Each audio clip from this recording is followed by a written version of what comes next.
What's up, everybody? Welcome back to another episode of This Week with Carolina Commits, a show where we look past the stars in the rankings and we evaluate the on-field performance of UNC Commits. I'm THI staff writer Brandon P. Joining me today is the director of football recruiting here at Tar Heel Illustrated, and she's also the publisher at NC Preps, and that is Miss Dina King. How's it going today, Miss Dina? Doing really well. Got a lot of kids to keep up with. It's very unusual in the past years. I didn't have as many, but Carolina, they have almost 30 kids already now in two classes. So very successful season for a lot of kids. This past week, the commits, they went 22-3, and a lot of them are leading their teams to really good years so far. Yeah. So we're just going to jump straight into the list this week. We have our 5 people who we believe had the best performances out of the UNC commits. And the first person that we have on this list is actually a new person on our list. It's his first appearance on the list. He's a linebacker, 4-star Ashton Woods. He plays for Walton High School, who defeated Marietta 52-8. That's good old Georgia football for you. You can tell us about his performance. I was about to tell the performance, but you can go ahead and tell us about the performance. Ashton, he's been playing a lot on both sides of the ball, but he stars on defense, and I had 9 tackles and an interception for Walton in that big game they have in Marietta. Like you mentioned, Georgia football. It's a big game, and they Walton is having a great season, and they beat the Marietta High School really, really bad. Yeah, that's a name. That's what I call a name game right there. Those are 2 historic programs down there in Georgia. The next person we have on the list is a person that I got to see at some camps this summer. I thought he was one of the best pass rushers out there in the class, despite the stars in the rankings. I thought he was one of the best pass rushers I saw this summer through all the camps I went to. I'm talking about Curtis Simpson out of Kings Mountain. His team defeated Huss 41-0. Can you talk about his performance?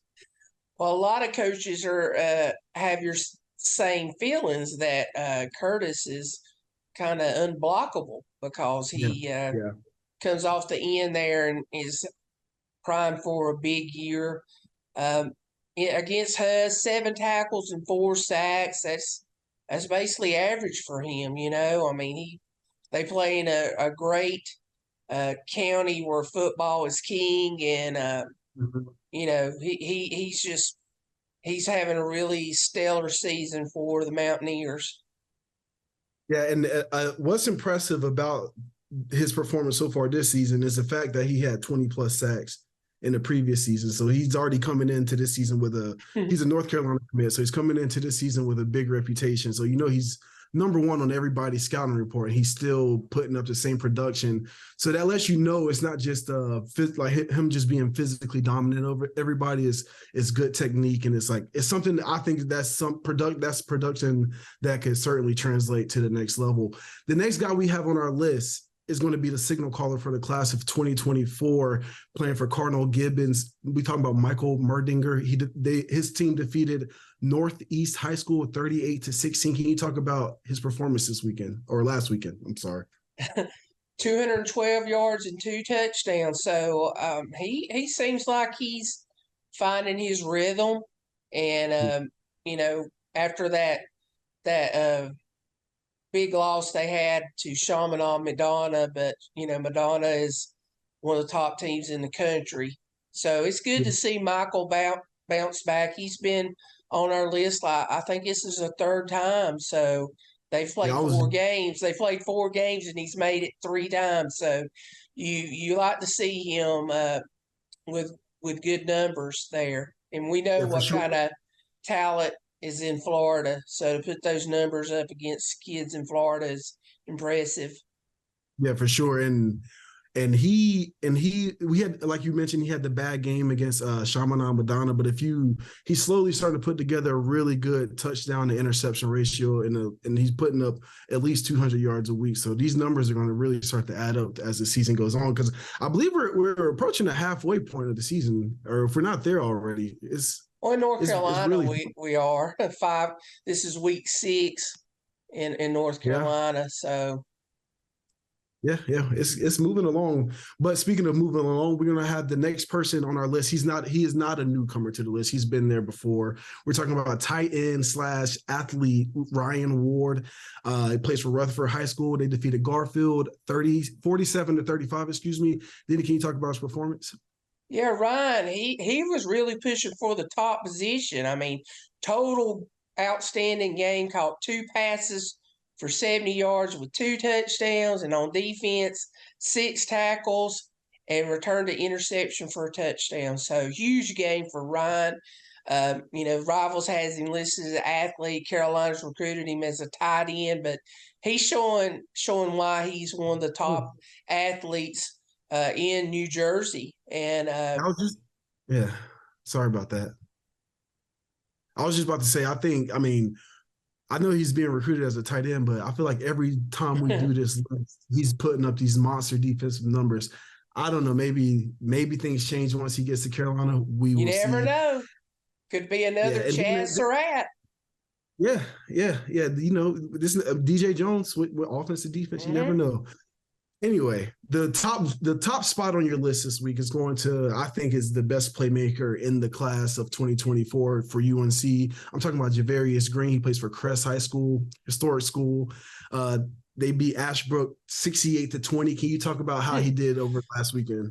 Well, he's put up some really huge games. Top performer this week, 8 receptions, 120 yards, and 2 touchdowns. Returned to kickoff. I believe that's his second one. That's the So, second part. that's something that, North Carolina could really use, a threat to return kicks back for touchdowns. 3 games in, I don't know if they've might have returned 1 or 2, but it's a weapon, and he definitely has the speed. I mean, Yeah. 4.38, I believe, ran in a camp. So he's having an outstanding season for Chargers, and they're really ranked high. Them and Kings Mountain both, and just wait for that big showdown. I believe it's the last weekend of the regular season. Yeah. So Yeah. 2 UNC commits going at it down there in Cleveland County. And one thing I like about, well, not like about Javarius Green. One thing I noticed about Javarius Green is his weight, and according to his rivals profile, he's approaching 200 pounds. So if he's running a 4.38 and he's approaching 200 pounds, that's a solidly built guy moving really fast. I mean, that's probably has a lot to do with his playmaking ability. Mm-hmm. But anyway, Dana, we're going to jump into the next week's top games. There's always a lot of good games going on. What games should UNC fans look out for where UNC Commits will be playing this week? Well, Christ School will be hosting Providence Day, Mm. and Khalil Conley plays for Christ. Jordan Ship plays for Providence Day. Providence Day has David Sanders, who is one of the top recruits in the 2025 class. And so, and Leo Delaney, another 2026, one of the top offensive linemen in that class. Providence Day is just loaded with college prospects. So if you're in the Asheville area, they will be coming up there and playing the Greenies up there in Christ School. Chaminade Madonna will play at Central High School in Miami.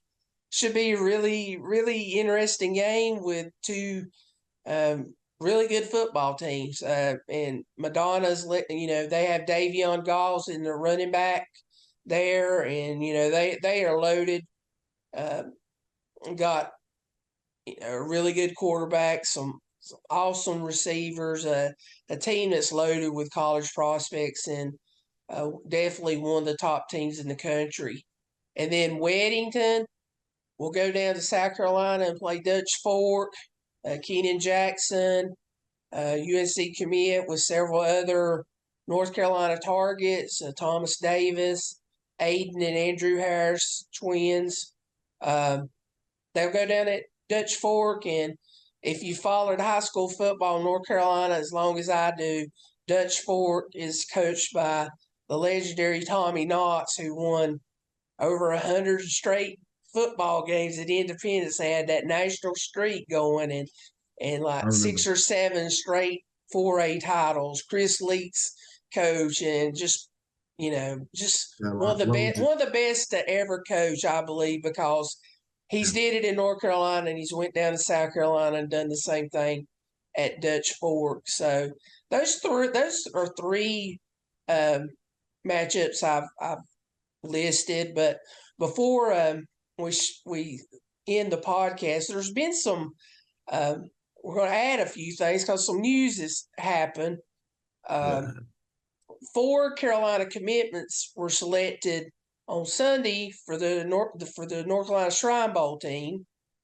Curtis Simpson, Javarius Green, Simpson as a linebacker, Green as a wide receiver, and then offensive lineman Janie Norwood and Desmond Jackson as offensive line. So 4 really good players that's going to have the opportunity to represent North Carolina in the annual Shrine Bowl, where they play the best from South Carolina. So just a great honor.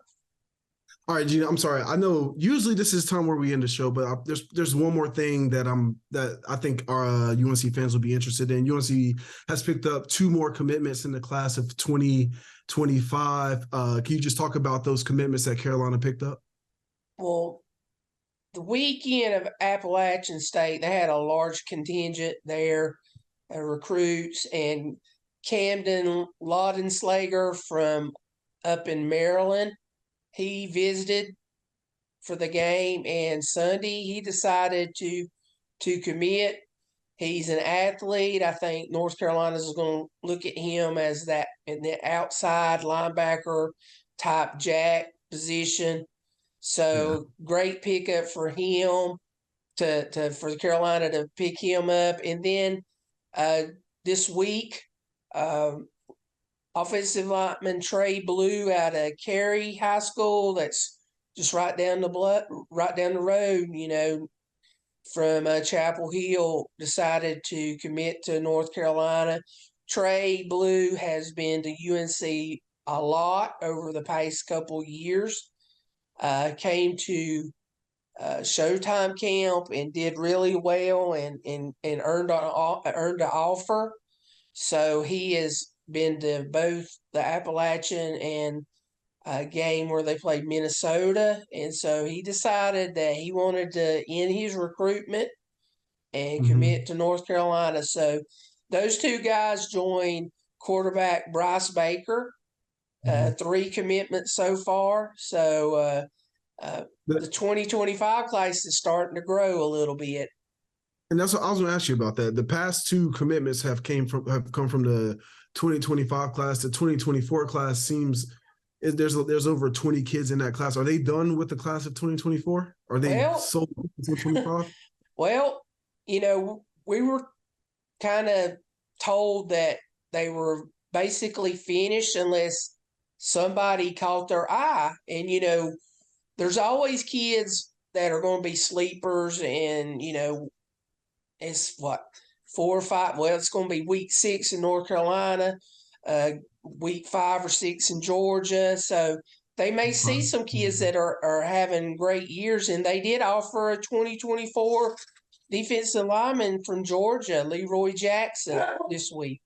So we'll have to watch him and see what happens if he comes up to visit. We will try to get in touch with him and see what's going on with him. Well, Dina, I think your new puppy dog is letting us know that it's a good time to wrap up. So for Dina King, I'm Brandon P. This has been Tar Heel Illustrated. Thank you for watching.